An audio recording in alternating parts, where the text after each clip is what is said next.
Hello everyone, welcome to Mastermind Classes. Dear, कैसे हो आप सभी? मेरे ख्याल से सब बढ़िया होंगे, रेगुलर प्रैक्टिस कर रहे होंगे। तो आज अपना ये 8th नंबर का डे रहने वाला है, जिसके अंदर मैं आपको लो लेवल से एडवांस लेवल की इंग्लिश के अंदर ट्रांसलेशन करना सिखा रहा हूँ। तो आई होप आपने पहले वाली क्लासेस जरूर देख ली होगी, तो उन क्लासों को जरूर देख लेना। चैनल के ऊपर एक अलग से सेपरेट मैंने प्लेलिस्ट बना दी है ट्रांसलेशन की, तो एक एक करके देख लेना डियर। अच्छे से मैंने एक्सप्लेन करके बताया है और विद इन 15 डेज के अंदर आप अच्छे से ट्रांसलेशन करना सीख जाओगे। बट आपको प्रैक्टिस करना है मेरे साथ में, तो ही सीखोगे। ऐसे भाई लेके बैठने से कुछ मतलब नहीं है। स्क्रीन में वीडियो चल रहा है और वही सब मजे हो रहे हैं, ये तो भाई पॉसिबल है नहीं। ठीक है, तो उन क्लासेस को देख लेना। मैंने बिल्कुल लो लेवल से आपको समझाया है और वापस से उन चीज़ों को मैं यहाँ रिकॉल करूँगा।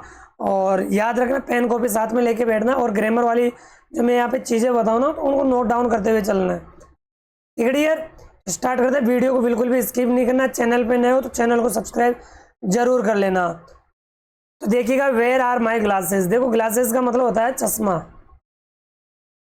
कि मेरा चश्मा कहाँ है। तो एक इंटरेस्टिंग स्टोरी रहने वाली है, जिसके अंदर भाई साहब हंसी के मारे आप भी खुद लोटपोट हो जाओगे। कभी कभी तुम्हारे साथ में भी ऐसी घटना होती है, तो वो कौन सी वाली घटना है जो ढूंढने पर भी नहीं मिले। तो इट इज़ मॉर्निंग, ये है मॉर्निंग है, मॉर्निंग का समय था, उस समय की यहाँ पे बात हो रही है। तो इट इज़ मॉर्निंग, यह मॉर्निंग है। ट्रांसलेट करने का फॉर्मेट सबको पता ना कैसे ट्रांसलेट करना है। अब वापस नहीं बताऊंगा, आज 8th नंबर की क्लास है, जाकर देख लेना। प्रीवियस वीडियो में मैंने बताया, अच्छे से रिकॉल करो एक बार। Rama and Raju are having their breakfast. कल की क्लास में हमने देखा था कि हैविंग का मतलब यहाँ पे देखो अलग अलग मीन होता है, पास होना भी होता है। तो यहाँ पे देखो इसका मतलब है ईटिंग से, यानी खाना खाने की बात हो रही है। तो Rama and Raju are having their breakfast. Breakfast का मतलब होता है जब सुबह के समय हम कुछ नाश्ता वगैरह लेते हैं ना, उसके लिए यूज़ करते हैं। तो ये दोनों है ना, Rama and Raju are having their breakfast, वे अपना ब्रेकफास्ट कर रहे हैं। Mrs Verma and Mr Verma are also with them, यानी मिसेस वर्मा और मिस्टर वर्मा आर यानी है, ऑल्सो विद देम यानी उनके साथ हैं, देम यानी उनके, विद यानी साथ में, तो उनके साथ में ये इनके माता पिता जी। और कल या परसों क्लास में मैंने बताया था, जब भी आप मिस्टर या मिसेस वर्ड आप यूज़ करते हो ना, तो इनके साथ में ध्यान रखना, सर नेम जरूर लिखना है। सर नेम जरूर लिखना है। सर नेम जैसे कि गोत्र होता है, जैसे मैं आप में से कोई चौधरी हो, शर्मा हो, खंडेलवाल हो, जैन हो, कोई भी हो, तो अपना सर नेम के बाद में जरूर बोलना है। Mrs Verma is a serving tea. Serving का मतलब होता है परोसना।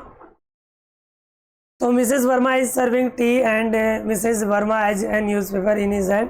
तो मिसेस वर्मा चाय पकड़ा रही थी या परोस रही थी, and Mrs Verma has a newspaper in his hand, यानी वर्मा के हाथ में। देखो, ट्रांसलेशन करने का मतलब बताया था ना, सब्जेक्ट बोलो फिर ऑब्जेक्ट बोलो, अदर वर्ड फिर आपको बोलना ही है। तो उसके हाथ में न्यूज़पेपर है। Mrs Verma where are my glasses, वो अपनी मैडम से पूछता है, मिस्टर वर्मा जो उसके हस्बैंड है, वेयर आर माई ग्लासेस, मेरी चश्मा कहाँ है। वेयर आर माई ग्लासेस, मेरी चश्मा कहाँ है। मिसेस वर्मा बोलती है, they are on the table I think. देखो ये दे क्यों आया, ग्लासेस प्लुरल है। अब प्लुरल के लिए यहाँ पे दे आपको यूज़ करना होता है, इट यूज़ नहीं कर सकते। इट तो सिंगुलर के लिए आता है। अब ग्लासेस यहाँ पे प्लुरल है, तो they are on the table, की टेबल पे होगी, टेबल पे है। क्या बोलती है मिसेस वर्मा, देखो आर है तो है अर्थ निकलेगा, होगी तो कब निकलेगा, जब विल सेल हो। तो यहाँ पे टेबल पर है आई थिंक, मेरे ख्याल से। आई थिंक का मतलब क्या होता है, मेरे ख्याल से या मेरे विचार से। Mr Verma, no they aren't. देखो ये क्वेश्चन टैग होता है, तो नो दे आरंट, वहाँ नहीं है, वहाँ नहीं है वो। मिसेस वर्मा बोलती है, are they in your pocket, क्या तुम्हारे पॉकेट में है, क्या तुम्हारे जेब में है। ऐसे उसकी पत्नी बोलती है कि देखो, भगवान ने तुम्हारे को है ना 2 आंखें दी है, तो ढूंढो। अब आंखें कहाँ से दी, आंखें तो ढूंढ रहा है वो, कहाँ आंखें, चश्मा ढूंढ रहा है, क्योंकि चश्मा नहीं है तो कैसे ढूंढेगा वो। तो Mrs Verma, are they in your pocket, क्या तुम्हारे पॉकेट में है। मिसेस वर्मा, नो नहीं, प्लीज लुक फॉर देम, कृपया उन्हें देखो, मतलब चश्मा को देखो। I want to read the newspaper. I want to read का मतलब वॉन्ट यानी चाहना, रीड यानी पढ़ना, और जब 8 टू से 2 वर्ब जुड़ी हुई हो तो ट्रांसलेट करने का क्या तरीका बताया था चुन्नू मुन्नू? हाँ, दूसरी वर्ब को पहले और पहले वाली को बाद में बोलो।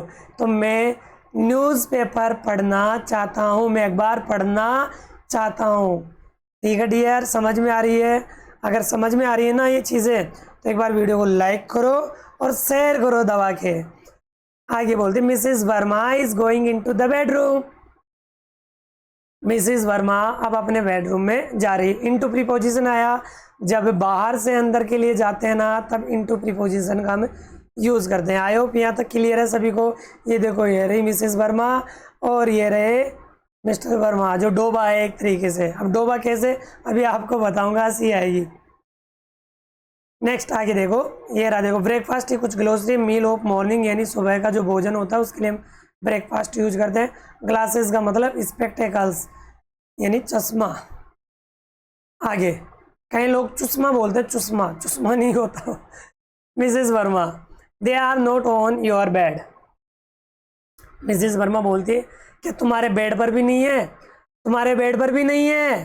वो अंदर गई ना रूम में, बेडरूम में, तो बोलती है तुम्हारे रूम में भी नहीं है। आगे देखते हैं। इंटरेस्ट आता रहना चाहिए, ऐसे मजाक के साथ में पढ़ोगे तो चीज़ें अच्छे से क्लियर होगी, समझ में आएगी। और डाउट हो तो पूछ लिया करो बेटा। Mummy look for them under his pillow. Rama बोलती है मम्मी लुक यानी देखो, फॉर देम, देखो लुक फॉर एक साथ आता ना तो ये ढूंढने के लिए आता है।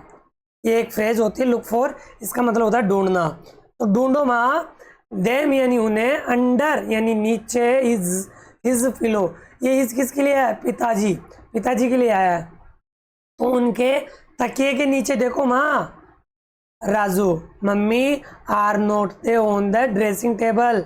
क्या माँ ड्रेसिंग टेबल पर नहीं है? जो ड्रेसिंग टेबल होती है ना, क्या उसमें नहीं है माँ? नेक्स्ट आगे मिसेस वर्मा नो नहीं, they aren't under the pillow. अरे डोबा वहाँ पे भी नहीं है। वो देखो अपनी बेटे और बेटी को बोलती है कि वहाँ पे भी नहीं है, तकिए के नीचे भी नहीं है। And aren't on the dressing table, और ना ही ड्रेसिंग टेबल पर है। वेर आर दे, कहाँ गई वो, कहाँ मर गई वो? चश्मा ढूंढ के निकालो, आज पूरे घर को हम छान बीनते हैं। ऐसे माँ बोलती है। Mrs Verma is going to the sorry Mrs Verma is going to the बरामदा, यानी बरामदे के अंदर जाती है। पोर्च जो था ना उसमें जाती है। Mrs Verma aren't they on the table, क्या वो टेबल पर है? मिसेस वर्मा बोलती है aren't they on the table, क्या टेबल पर रखी हुई है? मिसेस वर्मा बोलती है नो नहीं, प्लीज लुक फॉर देम, कृपया उन्हें देखो। I want to read the newspaper. तो मिस्टर वर्मा बोलता है नो नहीं, प्लीज लुक फॉर देम, कृपया उन्हें ढूंढो। आई वॉन्ट टू रीड, मैं पढ़ना चाहता हूँ द न्यूज़पेपर। भाई साहब इसके तो आंखों में ऐसे लग रहा था कि आंसू आने लग गए हो। कुछ देर और अगर ढूंढने की कोशिश करते तो शायद रोने लग जाए। तो Mrs Verma looks at her husband, looks at यानी देखती है, her husband sorry her husband अपने हस्बैंड की तरफ देखती है। Who is weaving his glasses, यानी जो ग्लासेस थी वो उन्हीं की आंखों के ऊपर लगी हुई थी। हा हा हा हा, यार दे आ रही है, तो ये रही तुम्हारी आंखों के ऊपर, ये तो वेविंग हो रही है। इसके आगे देखो मिस्टर वर्मा वेस्टफुली, वेस्टफुली का मतलब होता है शर्मिंदा, शर्मिंदा हो जाना। देखो यहाँ पे ग्लोसरी में भी देख सकते हो, सिल्ली मूर्ख, अरे मैं भी कितना मूर्ख हूँ, बेवकूफ़ हूँ। ओ अरे let me now read the newspaper please, कृपया मुझे अब न्यूज़पेपर पढ़ने दो। अब बताओ इस डोबे को हम क्या बोले, इसके खुद की लगी हुई। तो कभी कभी क्या होता है डियर कि जो चीज़ें होती है, जैसे कि आपके पास में पेन पेंसिल होता है, तो आपके पास में रखी हुई चीज़ें रहती है, फिर भी आप ढूंढते रहते हो। कभी कभी आपने देखा होगा कि अपने कान के ऊपर ऐसे पेन को लगा लेते हैं। जैसे कि मैं बताऊं एक इमोजी बना के। कभी कभी क्या होता है कि जो पेन पेंसिल होता है, ये एक प्यारा सा डोबा रसगुल्ला है, इसके ये दो कान है। अब इस कान के अंदर यहाँ पे पेन पेंसिल अटका लेते हैं, कई बार होता है ना, अटका लेते हैं। या कभी कभी क्या होता है, जो गॉगल्स होते हैं, चश्मा होते हैं ना, उसको हम क्या करते हैं, अपनी आंखों के जो हेयर होते हैं उसके ऊपर ऐसे लगा लेते हैं ना, फिर ढूंढते रहते हैं कि चश्मा कहाँ गई, ऐसे ऊपर अपने सिर के ऊपर लगा लेते हैं, फिर ढूंढते रहते हैं कि गई कहाँ। कभी कभी हो जाता है ऐसे। तो इंटरेस्टिंग स्टोरी कैसी क्या लगी भाई डियर आपको? समझ में आई स्टोरी? हाँ, समझ में आई तो वीडियो को लाइक शेयर करो, और चैनल पे नए हो चैनल को सब्सक्राइब जरूर करना। और छोटी छोटी स्टोरीज अभी मैं आपको पढ़ा रहा हूँ, देन इसके बाद में हम थोड़े एडवांस लेवल के ऊपर चलेंगे। 15 डेज़ का आपके पास में टाइम है, देन उसके बाद में एडवांस लेवल पे मैं आपको लेके चलूँगा। समर वेकेशन के अंदर आप ट्रांसलेशन करना सीख जाओगे, ये मेरी गारंटी है। तो नेक्स्ट वीडियो मिलते हैं, तब तक के लिए बाय बाय, टेक केयर।